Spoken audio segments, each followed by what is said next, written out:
Olá, minha gente! Se liga no programa de hoje! Ultrapassagem.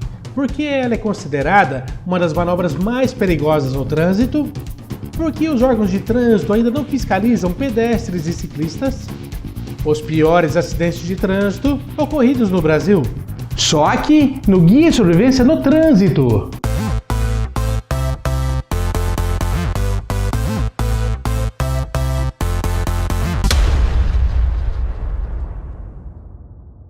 A ultrapassagem é uma das manobras mais complexas no contexto do trânsito e é também a que mais gera vítimas graves e até fatais em acidentes de trânsito.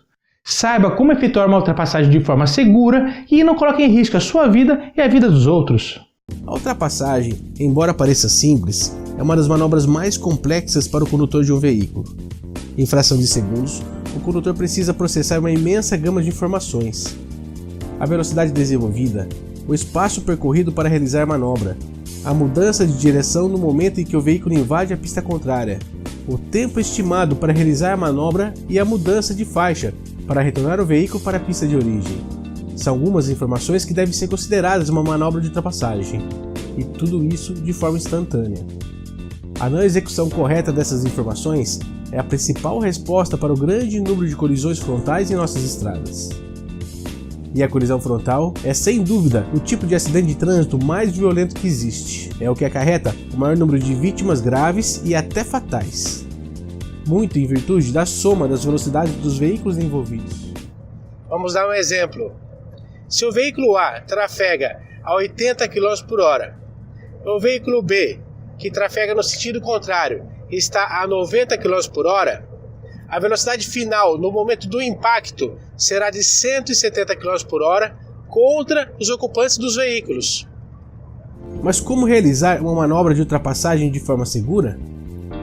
O condutor, antes de tudo, jamais deve ultrapassar em locais onde a sinalização não permite, e também não ultrapassar em aclives ou curvas.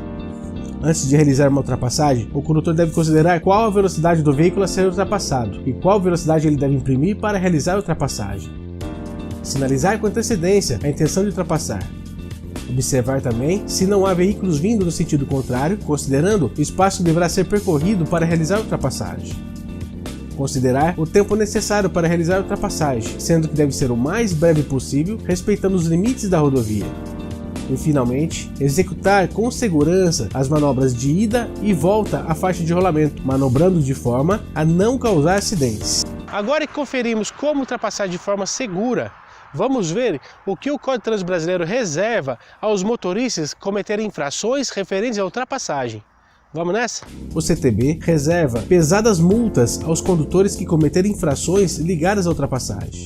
De acordo com o artigo 203 do CTB, a infração é de natureza gravíssima para quem ultrapassa em pontes, linhas divisórias de pista do tipo contínua, curvas e aclives sem visibilidade. O condutor perde 7 pontos na CNH e leva uma multa no valor de R$ 1.467,35. No caso de reincidência no período de 12 meses, os valores da multa dobram. Como vimos, realizar uma manobra de ultrapassagem não é tão simples como parece. Responsabilidade, habilidade e respeito às leis de trânsito são primordiais para se evitar acidentes e preservar vidas. Até a próxima!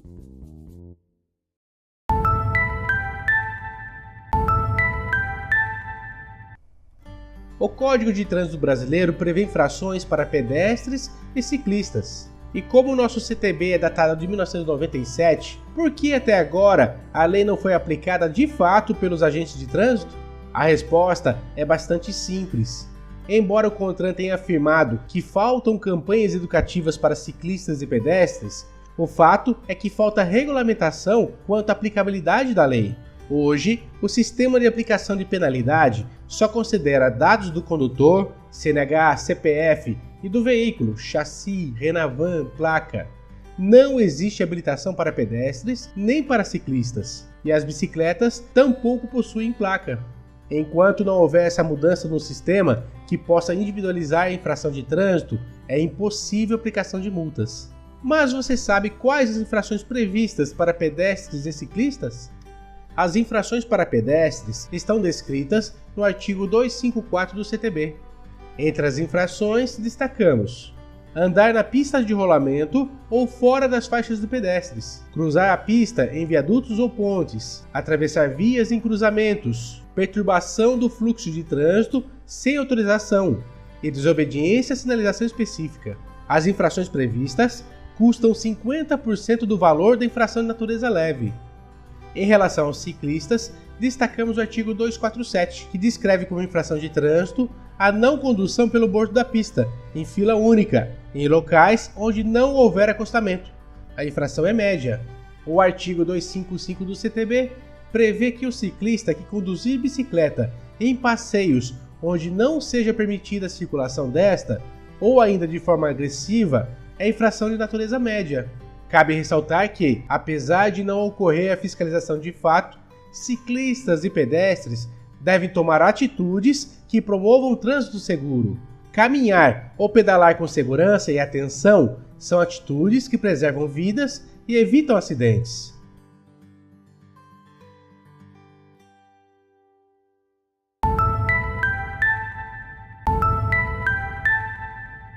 O Brasil ocupa a 4ª posição mundial em número de acidentes de trânsito com vítima.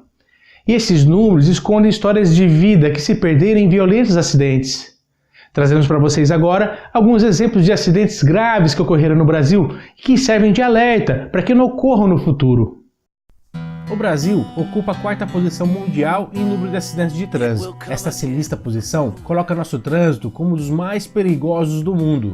E a frieza dos números esconde tragédias que todos devemos saber e aprender com os erros, para que não sejamos também tristes números de frias estatísticas. E começamos trazendo a tragédia de Descanso em Santa Catarina. O resultado de 2 acidentes, ocorridos em um intervalo de 2 horas, na BR-282, causou a morte de 27 pessoas. O primeiro acidente ocorreu quando uma carreta colidiu frontalmente contra um ônibus transportando 40 passageiros. 2 horas depois, outra carreta rompeu a sinalização da polícia e atingiu os veículos e pessoas envolvidas no resgate. Em 2011, outro acidente ocorrido no mesmo local, envolvendo ônibus e carreta, também gerou a morte de 27 pessoas. A região de Descanso entrava definitivamente na sinistra estatística das grandes tragédias rodoviárias.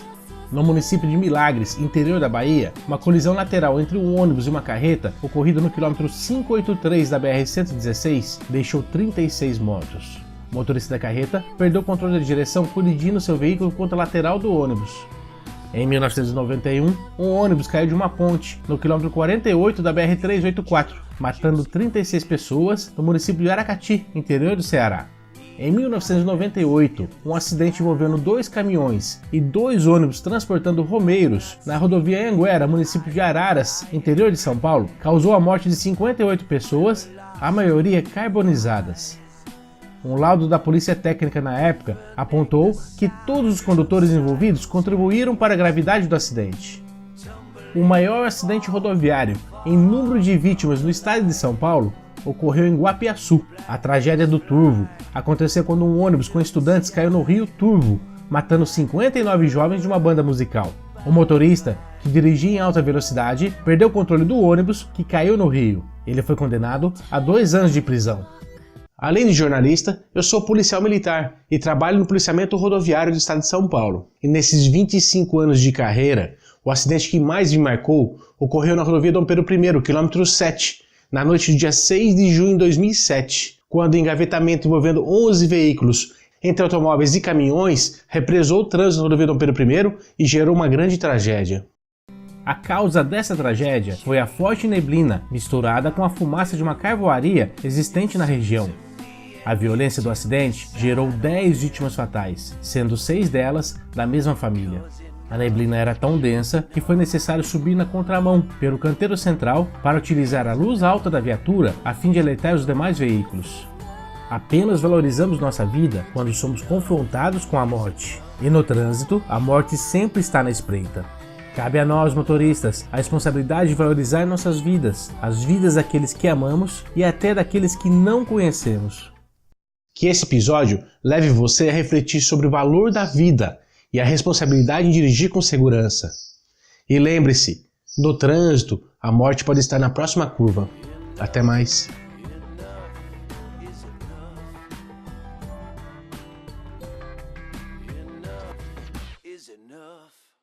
O programa de hoje acabou, minha gente, mas se você gostou, deixe seu comentário, curta a nossa página no Facebook e se inscreva em nosso canal no YouTube. Até mais!